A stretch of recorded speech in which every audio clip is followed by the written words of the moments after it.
Hello guys! Welcome to my mini vlog. It's me again, Glicel, Glicel. Welcome! Char. For today's video, ito yung papakita ko sa inyo yung una kong nadiskubre. Siyempre, iba-iba yung lingwahe natin ngayon. Andito pala ako sa Dubai. So, yung mga hindi naka-familiar sa akin, i-follow nyo ako. Char! Wow! So, ito pala. Ito yung orange na yung ano niya, red blood.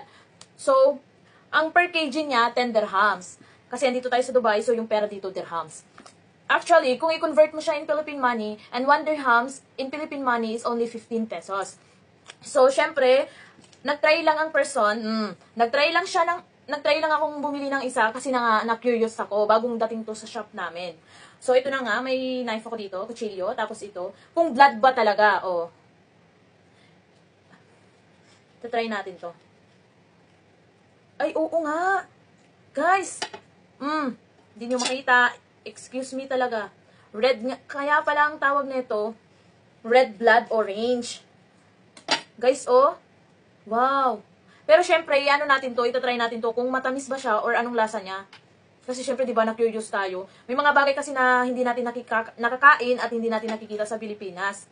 Kaya parang natatakam ako. Try natin, guys, ha. Ito, blood na blood talaga siya.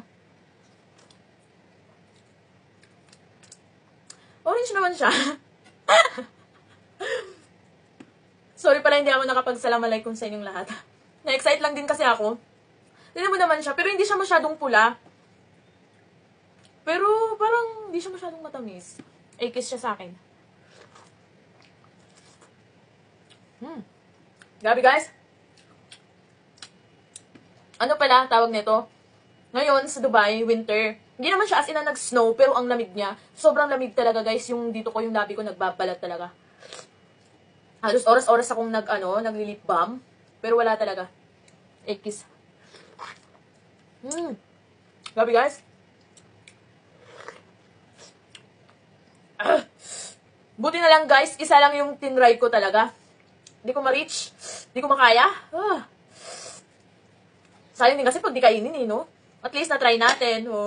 Sino ka dyan? Naka-afford ka ng red blood na orange. This is my first time that I taste this kind of fruits here in Dubai.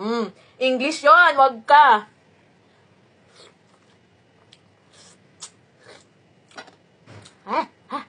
Grabe. Hindi ko alam. Sayang din kasi. Grabe, guys. Sayang kasi. Ubusin na natin para masaya.